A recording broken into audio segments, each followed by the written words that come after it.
Hello students, welcome to our channel. आज के इस वीडियो में मैं आप लोग को पढ़ाने वाला हूँ क्लास 11th इकोनॉमिक्स से चैप्टर नंबर 7। और आज का हमारा टॉपिक है इंडियन इकोनॉमी बिफोर इंडिपेंडेंस।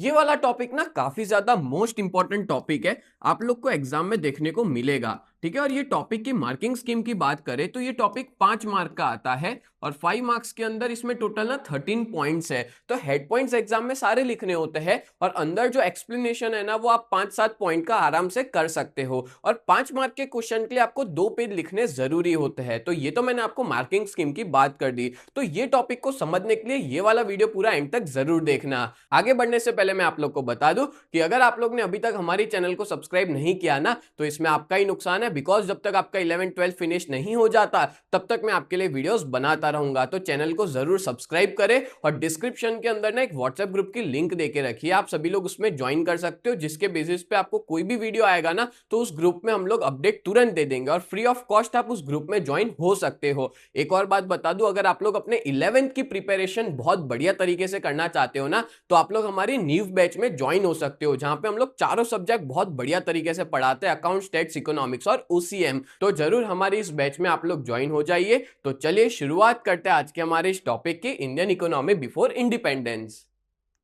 तो शुरुआत करते हैं इस टॉपिक की। तो यहाँ पे सबसे पहले क्या देके रखा है, तो इंडिया के अंदर ना सबसे पहले आपको पता होगा ईस्ट इंडिया कंपनी आई थी। ठीक है, उसके बाद धीमे धीमे अलग अलग वेस्टर्न रूलर्स आए, जिसमें फ्रेंच, डच, पोर्टुगीज और इंग्लिश लोग आए थे, जो इंडिया में अपनी रिचनेस को देख के अट्रैक्ट हुए थे। इंडिया के पास बहुत पैसा हुआ करता था और हमारे रिचनेस को देख के ये लोग अट्रैक्ट हुए थे। और इंडिया के पास अच्छी खासी वेल्थ थी, अपने पास रिच स्क्रिप्चर था और कोहेसिव सोशल सेटअप, मतलब बोलता है ना कि सारे अलग अलग रिलीजन के लोग एक साथ मिलकर रहते थे, सबके बीच में एक एकता हुआ करती थी। And India was famous for trade in. India किस में फेमस हुआ करता था, तो उस टाइम पे हम लोग cotton, muslin, Indigo, spices, metallurgy, metallurgy में अलग अलग मेटल आ गए जैसे कॉपर, ब्रॉन्ज, ब्रास, और इसकी तरह अलग अलग तरह के मेटल्स के अंदर इंडिया काफी फेमस हुआ करता था। और बात करें during this time there was conflict among the foreign rulers. और उस टाइम पे ना क्या था पता है, ब्रिटिश आए थे, उसके पहले की बात की जा रही है। ठीक है, मतलब आजादी के पहले की बात की जा रही है, ब्रिटिशर्स के आने के टाइम की। तो अलग अलग फॉरेन रूलर्स ना, मतलब ये सारे लोग आपस में झगड़ रहे थे। किस बात के लिए झगड़ रहे थे कि इंडिया पे पावर कौन करेगा, मतलब रूल कौन करेगा इंडिया के ऊपर। अरे भाई हमसे तो पूछ लो। ठीक है, वो लोग झगड़ रहे कि इंडिया पे रूल कौन करेगा। और they used arm powered also, और वो लोग ने आर्म पावर भी यूज किया था। इंडिया के पास ना उस टाइम पे आर्म पावर्स नहीं थे, मतलब जो अपने पास राजा महाराजा जितने भी थे, ठीक है, वो लोग अपनी तलवार और तोप से ही लड़ा करते थे, उनके पास बंदूक वगैरह कुछ भी नहीं हुआ करती थी, जिसकी वजह से बहुत दिक्कत हुई थी। And when British establish dominions, और लास्ट में जो ब्रिटिशर्स है ना वो अपना पावर जो है वो एस्टैब्लिश कर देते हैं और अपने सारे रिसोर्सेज को उन लोग ने ना एक्सप्लॉइट कर दिया। एक्सप्लॉइट मतलब होता है बर्बाद कर दिया। कंट्री के अंदर गरीबी जो है वो बढ़ी है और इंडिया की जो एंशियंट रिचनेस थी वो धीमे धीमे खत्म होती चली गई ब्रिटिश टाइम के दौरान। ठीक है, चलो अब फर्स्ट पॉइंट की बात करें तो ब्रिटिशर्स के टाइम पे क्या सिचुएशन थी, अलग अलग सेक्टर्स की, अलग अलग डिपार्टमेंट्स, अलग अलग सेक्टर्स की। तो बात करें रेलवे, तो रेलवे जो था, अब देखो ये वाला टॉपिक जो है वो आप लोग को एग्जाम में 2 मार्क्स में भी पूछा जा सकता है कि ब्रिटिशर्स के टाइम पे रेलवे का क्या प्रोग्रेस था। ठीक है, रेलवे के प्रोग्रेस के बारे में भी पूछा जा सकता है क्वेश्चन, तो ये भी लिखना होता है। और लास्ट वाला जो क्वेश्चन है आपका, characteristics of India as a developing economy, उसमें भी रेलवे के बारे में देके रखा है, वो मिला के आपको लिखना रहता है। तो देखो याद रखना, ब्रिटिशर्स ने अपनी कंट्री के अंदर रेलवे इंफ्रास्ट्रक्चर को सेटअप किया था और उन्होंने पहली रेल, यानी कि पहली जो रेलगाड़ी है वो दौड़ाई गई थी बोरी बंदर, जिसको अपने आज की डेट में सीएसटी कहते हैं, जो मुंबई में है, और ठाणे के बीच में 16 अप्रैल 1853 में। याद रखना ये डेट, 16 अप्रैल 1853 में सबसे पहली ट्रेन चलाई थी किसके बीच में, बोरी बंदर से ठाणे के बीच में। ठीक है, और 1947 तक, जब तक अपने को आजादी मिली तब तक इंडिया का जो रेल नेटवर्क था ना वो 53,000 किलोमीटर्स हो चुका था और जिसका बेनिफिट 68 लाख लोग ले रहे थे। कौन से ईयर में, आजादी के टाइम पे 1947 में। ठीक है, चलो क्लियर हो गया। अच्छा वैसे मैं आपको बता दूं ना तो ये थोड़ा आपको एसएसटी जैसा फील देगा, क्योंकि ये चैप्टर ही थोड़ा ऐसा है। ठीक है, इकोनॉमिक्स के अंदर है पर थोड़ा सोशल स्टडीज जैसा है। ठीक है, नेक्स्ट बात करें तो रोडवे, तो ब्रिटिशर्स ने भी अच्छे खासे गुड लेंथ वाला रोड बनाया था इंडिया के अंदर। उन्होंने अपने यहाँ पे पीडब्ल्यूडी सेटअप किया था, जिसको बोलते हैं पब्लिक वर्क डिपार्टमेंट। अब ना आप लोग की एक्सरसाइज में और एग्जाम में क्वेश्चन भी आ सकता है कि कौन से ईयर में पब्लिक वर्क डिपार्टमेंट एस्टेब्लिश हुआ था। तो याद रखना 1854 के अंदर पब्लिक वर्क डिपार्टमेंट को एस्टेब्लिश किया गया था, ठीक है। Under which significance basic utilities were created. और पब्लिक वर्क डिपार्टमेंट का काम क्या था, तो ये जो रोड्स वगैरह है वो सब बनाने का काम पब्लिक वर्क डिपार्टमेंट का था। और 19th सेंचुरी के एंड होते होते अपने यहाँ पे टोटल 2,78,420 किलोमीटर्स की जो रोड है वो बना दी गई थी। और ये बात है 19th सेंचुरी के एंड की। और फिर वो इंक्रीज होकर 1943 तक 4,47,105 हो गई थी। तो यहाँ पे आपको याद रखने का डेटा अगर जरूरत पड़ती है तो ये वाला याद रखना, ठीक है, 1943 वाला, आजादी के टाइम के थोड़ा करीब। और उस टाइम पे 32% जो थे वो कंक्रीट के पक्का रोड थे और 68% जो थे वो कच्चा रोड थे। आप देख सकते हो ये फोटो के अंदर ये बैलगाड़ी चल रही है, तो ये जो रोड बनाया हुआ है ना लेवल करके, वो कच्चा रोड कहा जाता है। और पक्का रोड तो आपने देखा ही है, कंक्रीट का जो रोड होता है वो। तो इस तरह से 32% कंक्रीट था और 68% पूरे इंडिया में कच्चा रोड था, ठीक है। चलो नेक्स्ट आगे बढ़ते हैं, बैंक।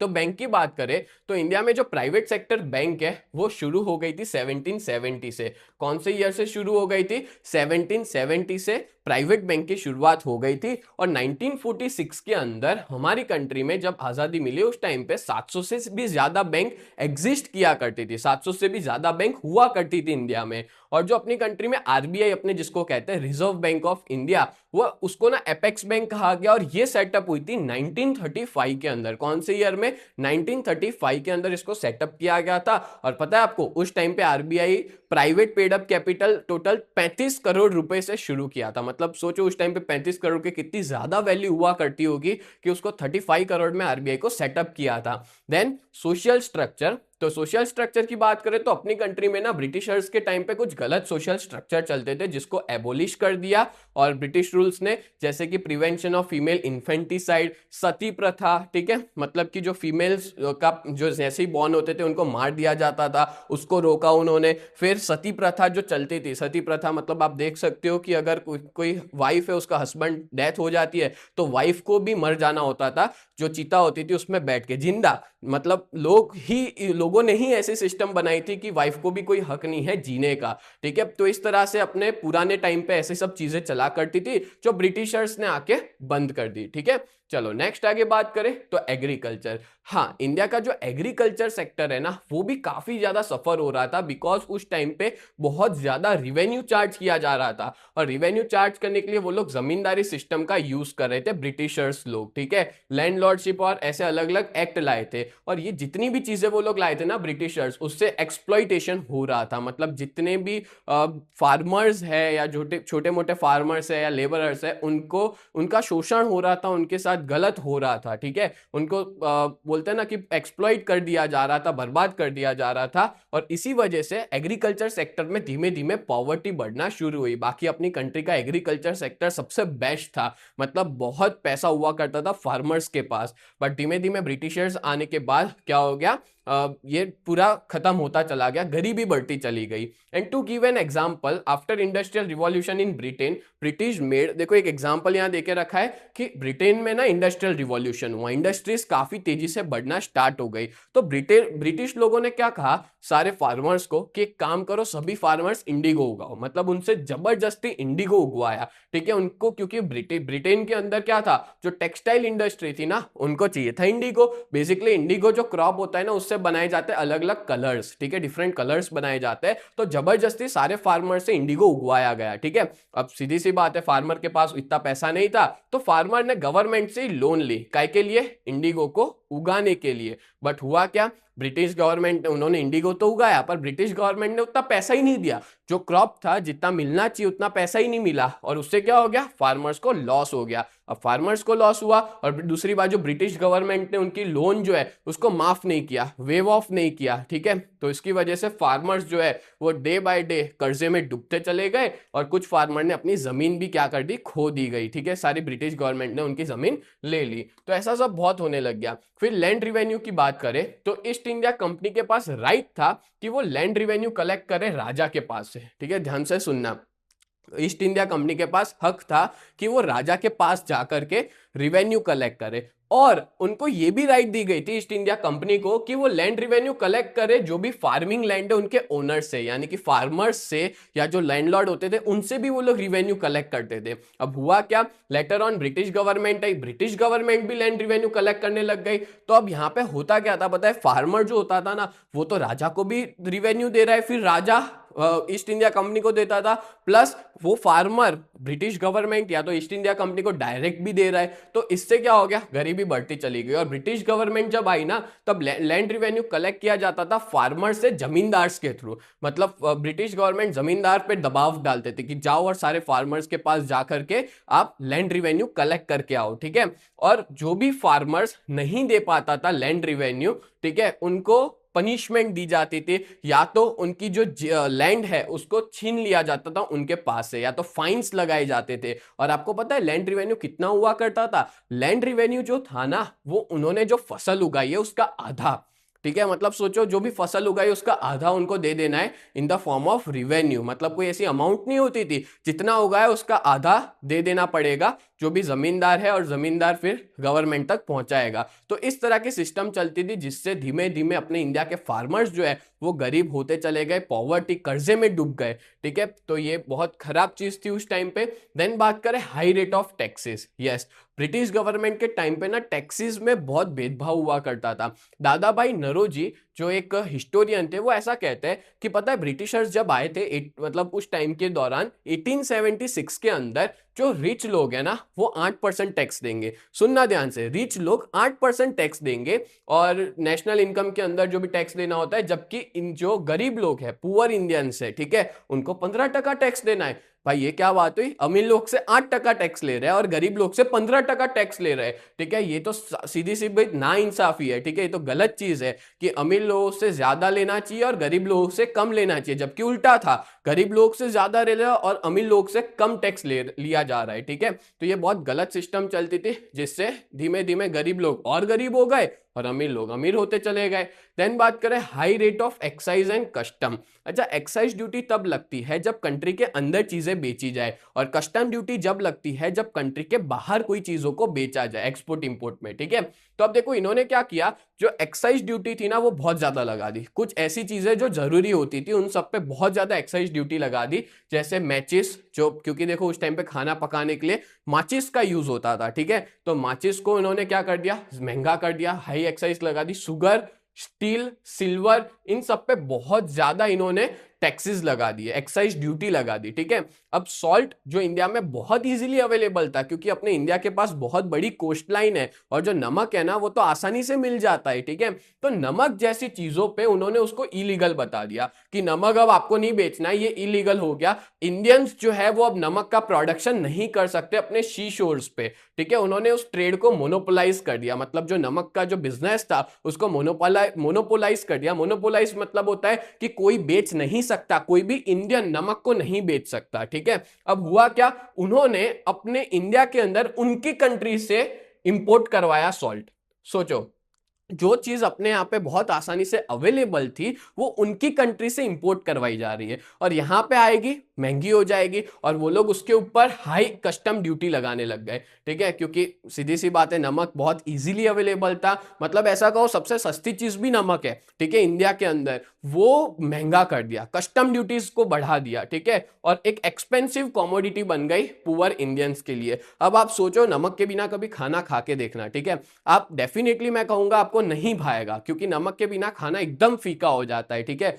ना के बराबर लोग ऐसा खाते होंगे। बाकी मैं कहूँ नमक एक ऐसी चीज है जो बहुत महंगी हो गई थी उस टाइम पे। अब होता क्या है, अब ऐसा सब देख के ना गांधी जी बहुत चुप चुप बैठे थे उस टाइम पे, फिर उनको गुस्सा आ गया तो उन्होंने क्या किया, प्रोटेस्ट चालू किया, ठीक है, जो भी हाई एक्साइज ड्यूटी थी उसके खिलाफ, और जो सॉल्ट था उसके खिलाफ एक सत्याग्रह स्टार्ट किया, और गांधी जी ने सॉल्ट सत्याग्रह स्टार्ट किया, उसका नाम दिया दांडी मार्च, याद होगा आपको शायद, ठीक है, मार्च के टाइम पे था इसलिए दांडी मार्च नाम दिया, और उसको शुरू चालू किया था। अहमदाबाद का जो उनका आश्रम है, गांधी आश्रम, वहां से उन्होंने शुरुआत की थी उसकी, ठीक है। और फिर लोग जुड़ते चले गए और आखिर में जाके उन्होंने जो सॉल्ट था उसका जो बैन था वो हटा दिया और उसका ट्रेड एकदम लीगल करवा दिया, ठीक है। तो ये पूरा हुआ करता था। मतलब आप देख रहे हो कि ब्रिटिश लोग कैसे कैसे तरीके अपना रहे अपनी कंट्री को बर्बाद करने के लिए। फिर आगे बात करें तो और क्या क्या चीजें थी, तो हाई ड्यूटीज लगाई जा रही थी 15% तक। किसके ऊपर ड्यूटीज लगा रहे थे, तो कॉटन क्लोथ के एक्सपोर्ट पे,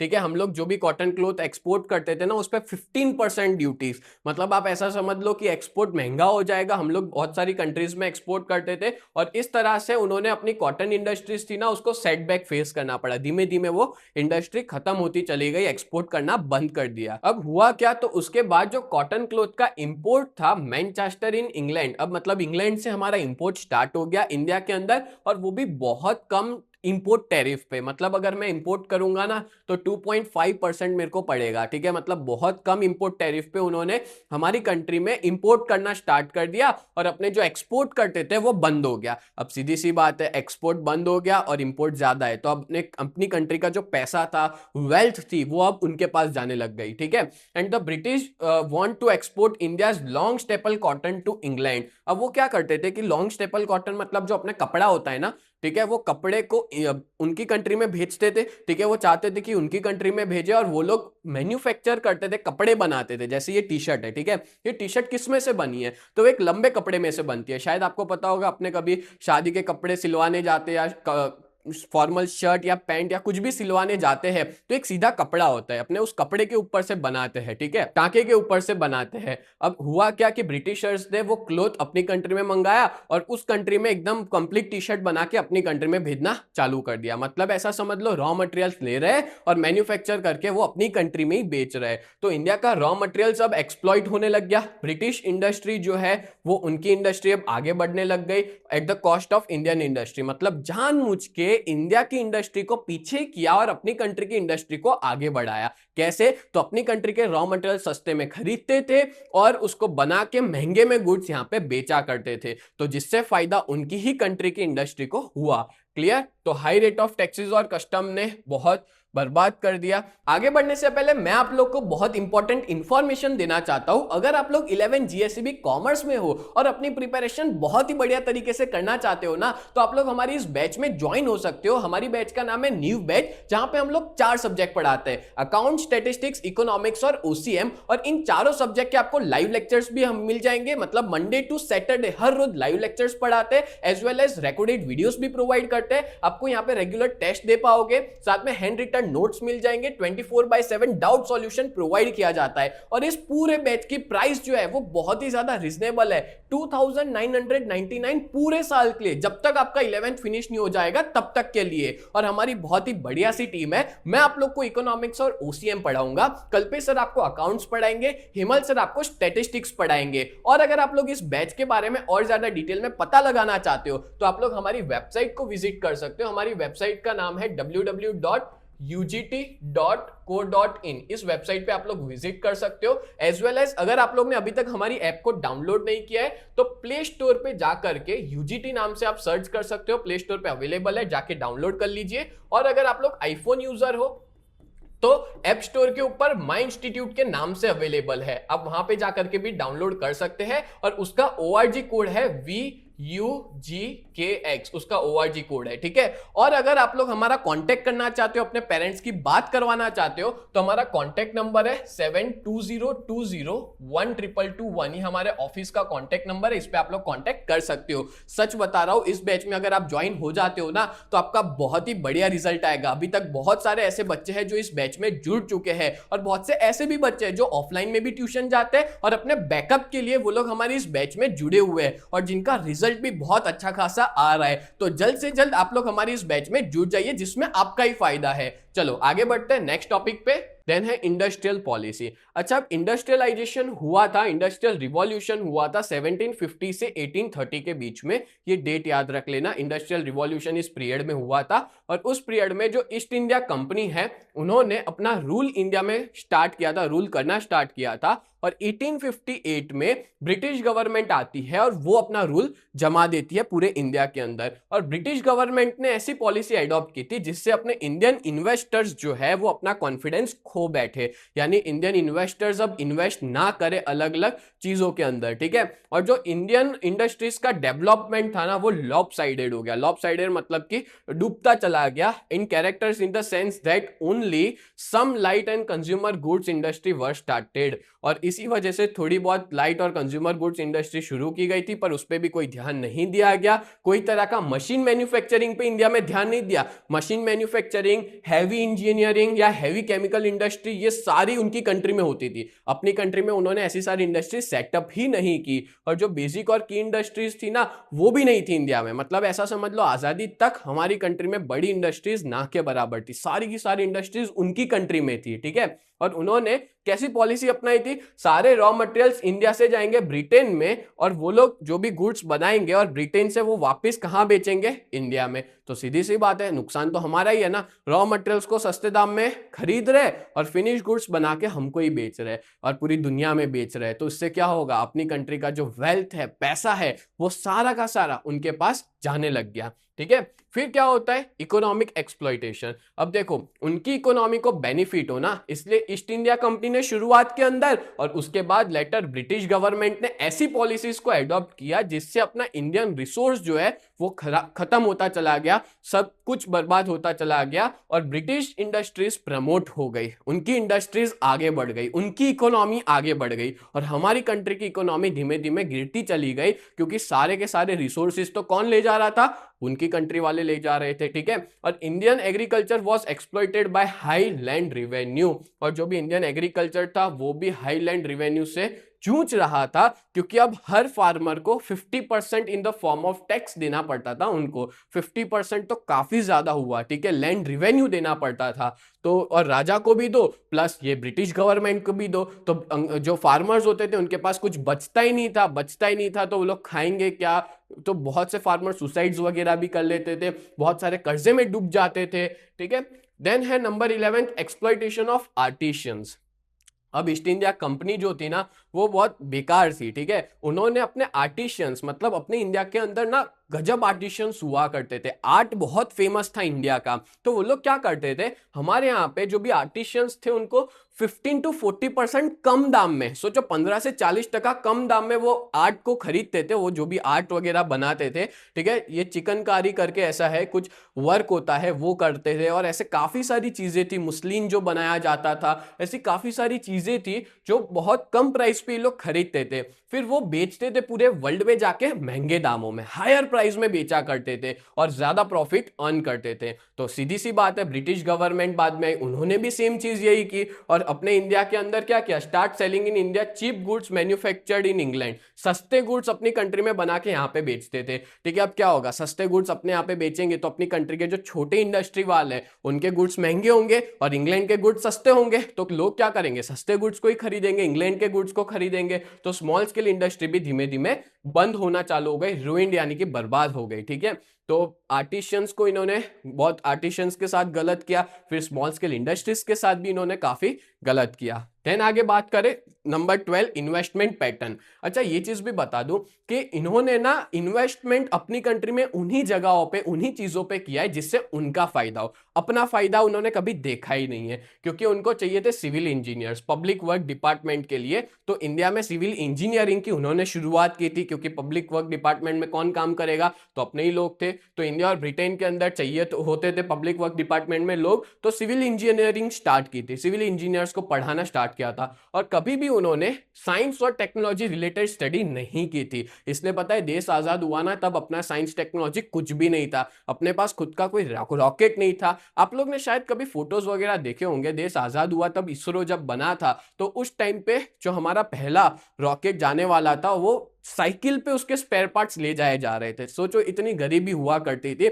अपना यहाँ पे साइंस टेक्नोलॉजी कुछ था ही नहीं, और उन्होंने हर तरह का इन्वेस्टमेंट ऐसा ही किया है जिससे उनको फायदा हो। जैसे मैं बात करूं, रेलवे क्यों बनाया? क्योंकि रेलवे इसलिए बनाया क्योंकि अपनी कंट्री के रॉ मटेरियल्स अलग अलग जगह से वो अपनी कंट्री तक आसानी से ले जाए ना, क्योंकि ज्यादातर चलते थे जहाज पोर्ट पे, तो पोर्ट पे पूरी ट्रेन चली जाती थी और वहां से पूरा जहाज में लेके वो अपनी कंट्री ले जाया करते थे। तो इस तरह से धीमे धीमे उन्होंने वही जगह पे इन्वेस्टमेंट किया जिससे उनको फायदा हो। और लास्ट है नंबर 13, पेमेंट बर्डन। अभी मैं जो टॉपिक पढ़ाऊंगा ना पेमेंट बर्डन में, होम चार्जेस वाला, ये सबसे इंपॉर्टेंट है। गारंटी ले लो एग्जाम में आएगा ही आएगा अगर ये चैप्टर है तो। और ये क्वेश्चन 2 मार्क में भी आ सकता है, 3 मार्क में भी आ सकता है। तो पेमेंट बर्डन में क्या देके रखा है? अलग अलग तरह के पेमेंट ब्रिटिशर्स हमसे लेते थे, ठीक है, इंडिया की जो इनकम होती थी ना उनसे लेते थे। जैसे कि huge salary of British personnel, मतलब उनके जो भी एम्प्लॉइज है, जो भी आर्मी है, उन सबका खर्चा अपने से लेते थे वो लोग, ठीक है, जिसको वो लोग कहते थे होम चार्जेस। ठीक है, अब होम चार्जेस एक्चुअली में क्या था? तो बहुत बड़ा पैसा इंडिया की इनकम से हम लोग पे करते थे ब्रिटिशर्स को, क्योंकि सीधी सी बात है, इंडिया की तो इनकम होगी ना, जो भी हम लोग टैक्स वैक्स पे कर रहे थे, वो सब जो इनकम होती थी ब्रिटिशर्स के पास, वो सारा पैसा फिर वो किसके पीछे यूज करते थे? और हमसे वो चार्ज करते थे। जैसे एडमिनिस्ट्रेशन का जो भी खर्चा है, एडमिनिस्ट्रेशन और मेंटेनेंस ऑफ आर्मी, उनकी आर्मी का खर्चा अपने से लिया जा रहा था, अपनी इनकम में से। वॉर का खर्चा, उस टाइम पे वर्ल्ड वॉर वगैरह हुए तो उसका खर्चा भी इंडिया की इनकम से लिया जा रहा था, ठीक है। फिर रिटायर्ड ऑफिसर्स का पेंशन, वो इंडिया की इनकम से जाता था। और ऐसे काफी सारे खर्चे जो है, जो ब्रिटेन जो है वो अपने इंडिया से, अब देखो ब्रिटेन की जो कॉलोनी है ना, जो यहाँ पे सेटअप है, मतलब कि उन्होंने जो पूरी सोसाइटी बना के रखी, उनकी जो कॉलोनी है उसको मेंटेन करने का खर्चा इंडिया की इनकम से जाता था, जो कि सारा सर गलत बात है। और अब उसको ही वो लोग क्या कहते थे? उसको ही वो लोग होम चार्जेस कहते थे, जो कि पूरा इंडिया पे करता था, ऐसा समझ लो। होम चार्जेस जो होते थे वो हमसे चार्ज किए जाते थे उनकी कॉलोनी मेंटेन करने के लिए, उनकी आर्मी के रिटायर्ड ऑफिसर्स को पेंशन देने के लिए, उनकी आर्मी के मेंटेनेंस के लिए। तो बहुत गलत चीज थी वैसे देखने जाए तो। और होम चार्जेस जो हुआ करते थे ना, वो 3 कंपोनेंट्स में थे। पहला, number 1, interest payment for debts incurred in maintaining Indian colony. वो लोग ऐसा कहते थे कि हम लोग आपकी कॉलोनी को भी मेंटेन कर रहे हैं, ठीक है, आपके यहाँ पे मैं लोगों को अच्छा इंफ्रास्ट्रक्चर दे रहे हैं, अच्छी सर्विस दे रहे हैं, आपकी कॉलोनी को मेंटेन करने का जो भी इंटरेस्ट लगता है वो हमको पे करो। फिर उन्होंने अपनी कंट्री में जो रेलवे बनाया ना, जो कि उन्होंने अपने फायदे के लिए बनाया था, पर रेलवे बनाने का जो खर्चा हुआ था, ठीक है, वो तो अपने देने के काबिल नहीं थे इतना सारा पेमेंट, तो उस पे इंटरेस्ट भी वो लोग चार्ज करते थे, ब्याज जो था वो लिया करते थे, ठीक है। और सिविल और मिलिट्री चार्जेस, और वो उनका जो सिविल और मिलिट्री चार्जेस था वो भी अपने से लिया करते थे। तो इस तरह से 3 तरह के होम चार्जेस में था। एक, जो भी इंटरेस्ट पेमेंट करते थे इंडियन कॉलोनी को, वो लोग मेंटेन कर रहे उसका। दूसरा, रेलवे का जो इंफ्रास्ट्रक्चर सेट किया था उसके ऊपर ब्याज दे रहे थे। और तीसरा, उनके सिविल और मिलिट्री चार्जेस भी अपने पे कर रहे थे। और फाइनली जब ब्रिटिशर्स इंडिया को लेफ्ट करते हैं 1947 के अंदर, तो इंडिया का एग्रीकल्चर, इंडस्ट्री और ट्रेड, ये सारा का सारा डिवास्ट हो चुका था। ये डिवास्टेड मतलब होता है एकदम बर्बाद हो चुका था। और a country which was once highly prosperous, और एक ऐसी कंट्री जो बहुत ही प्रॉस्परस हुआ करती थी, बहुत ही अमीर, बहुत ही वेल्दी हुआ करती थी, वो आज इम्प्रोवाइज्ड हो गई है, टोटली बर्बाद हो चुकी है। कुछ भी नहीं बचा पूरी कंट्री के अंदर, सब कुछ ले गए, ठीक है। तो यही था आज के इस टॉपिक के अंदर, इंडियन इकोनॉमी बिफोर इंडिपेंडेंस। तो उम्मीद करता हूं ये पूरा टॉपिक आपको बहुत अच्छे से समझ में आया होगा। वैसे ये इंपॉर्टेंट टॉपिक था, और अगर आपको अच्छे से समझ में आया है तो आप लोग चैनल को जरूर सब्सक्राइब करें। तो मिलते हैं नेक्स्ट वीडियो में, तब तक के लिए bye and thank you so much.